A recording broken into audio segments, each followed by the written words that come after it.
Buenos días. Hoy vamos a analizar el decreto 39/2021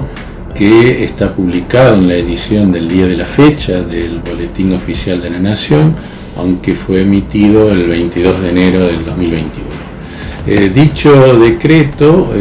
modifica 3 DNU anteriores y sus respectivas prórrogas, y también la Ley de Emergencia Ocupacional y la Ley de Riesgos del Trabajo. Antes de entrar al análisis de su contenido, debemos señalar que ha habido una fuerte crítica del sector empresarial, específicamente de la Unión Industrial Argentina, o en el caso de mi provincia, de la Unión Industrial de Córdoba, afirmando que la prórroga de la prohibición de despedir, que ya vamos a verificar enseguida, desincentiva la contratación de trabajadores y afecta la generación de empleo genuino.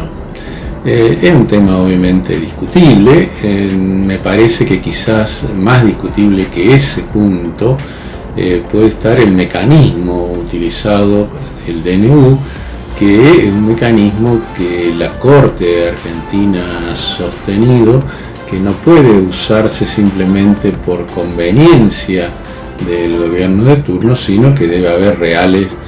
necesidades e imposibilidad de seguir los trámites normales. En este caso no se advierte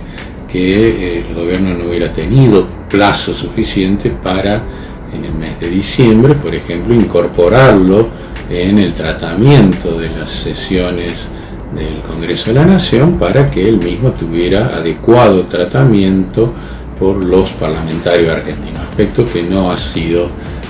vislumbrado desde ese punto de vista. Entonces, dejando de lado este aspecto constitucional, debemos señalar que los considerandos del decreto hacen referencia a la protección preferente al trabajador, como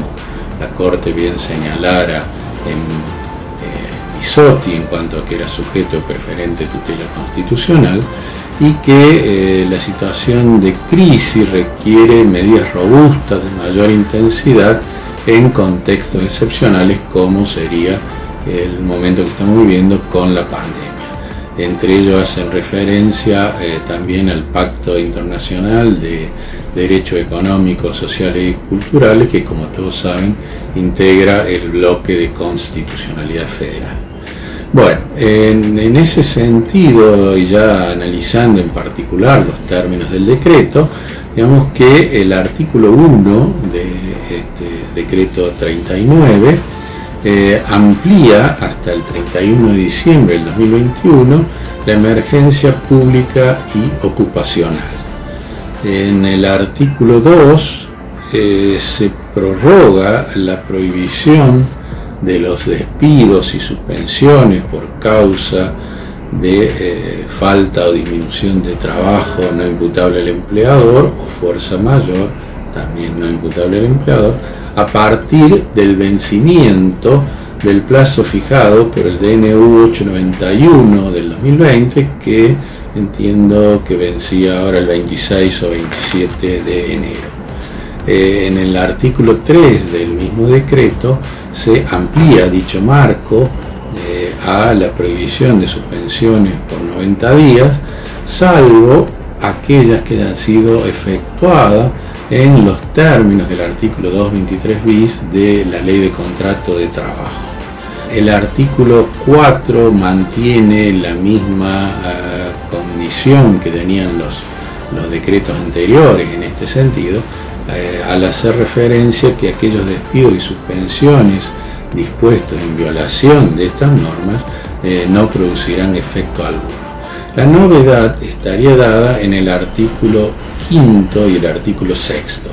El artículo 5 hace referencia que en aquellos casos de despidos sin justa causa, no cuestionados por su eficacia extintiva, se deberá abonar al trabajador afectado por esa disposición una doble indemnización. Esta es una importante novedad, porque de alguna manera morigera los efectos del artículo 4, es decir, no producir efecto alguno se contrapone con validados en su eficacia extintiva. Está bien, esto para muchos autores, muchos comentaristas, hace referencia a las situaciones de cierre de establecimiento que no estaba contemplado expresamente en las reglas anteriores, y que si se sostenía que en esos casos no producía efecto alguno, el vínculo continuaba vigente aunque no hubiera ya establecimiento, lo que sin duda iba a generar algún tipo de controversia judicial. Ahora esto abriría el marco, en definitiva, para que en aquellos casos de cierre de importantes establecimientos, en mi provincia de Córdoba cerraron, por ejemplo, el Hotel Sheraton, el Hotel Omerian, o bueno, en el país todo el mundo conoce el tema de la TAM, ello implicaría que en esos casos se debe abonar la doble indemnización. Pero la otra gran novedad de esta disposición está dada en el artículo 6, cuando dice que la duplicación del monto indemnizatorio no podrá superar o no podrá exceder en ningún caso la suma de 500.000 pesos. Ello es un claro problema de afectación para aquellos trabajadores de sueldos elevados, porque usted calcule un trabajador que tenga 20 años de antigüedad con un sueldo de 250.000 pesos por mes, en definitiva su doble indemnización va a ser simplemente del equivalente de 2 sueldos adicionales, o sea, sería el equivalente a un doble preaviso en definitiva. Esto para el sector empresarial que quiera de alguna manera liberarse de las mayores cargas salariales es una puerta de salida bastante importante para sus expectativas. En cuanto a los artículos 7 y 8, hacen referencia específicamente a la Ley de Riesgo de Trabajo y al DNU 367 del año 2020, que había sido también modificado por el DNU 875 del 2020, incorporando a las fuerzas policiales federales y provinciales en cumplimiento de servicio efectivo de la presunción de contagio de COVID-19 por el cumplimiento de sus tareas. Lo más importante que tiene este artículo 7 es que incorpora a la totalidad de los trabajadores y trabajadoras dependientes, incluido en el marco de la 24.557, siempre que hayan prestado tarea en sus lugares habituales fuera de su domicilio particular, en el marco presuncional del contagio de COVID-19. Aclara luego que los trabajadores de salud y de fuerza de seguridad que guarden relación de causalidad directa con este contagio, salvo que se demostrare por medio de la ART o en la Comisión Médica Central, como va a ser el procedimiento ulterior de determinación de la afectación o de la incidencia del COVID-19, que hubo alguna otra causa diferente de la prestación de tareas. También se establece la posibilidad de que el Fondo Fiduciario de Enfermedades Profesionales pueda ser ampliado el monto de la suma fija que abonan las ART, que hoy realmente es una suma irrisoria de 0,60 pesos por cada trabajador que esté en el sistema de riesgo, lo cual hacía algo así como 6 millones de pesos mensuales, que indudablemente es un monto absolutamente mínimo y que no da ninguna respuesta, ya que prácticamente es el valor de una muerte en el sistema de riesgo de trabajo. Lo otro, el artículo 8 también lo faculta ya al Ministerio de Trabajo a prorrogar el plazo de los 90 días a partir de la vigencia de este decreto para que todos los trabajadores gocen de la presunción de contagio del COVID-19, es decir, que elimina esta disquisición bastante complicada que había entre ASPO, DISPO, entre trabajadores esenciales y entre tareas exceptuadas. Hoy todos están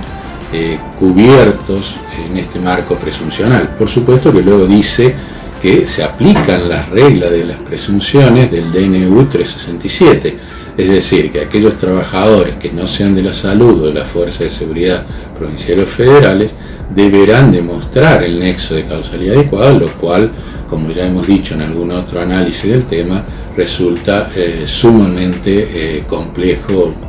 cuando no casi imposible. Por último, y para cerrar este brevísimo análisis de la norma, digamos que el artículo 9 establece que no aplica los artículos 2 al 6 de este DNU a todas aquellas contrataciones realizadas en forma posterior al DNU 3419, es decir, desde mediados de diciembre del año 2019, ni tampoco al sector público nacional, ratificando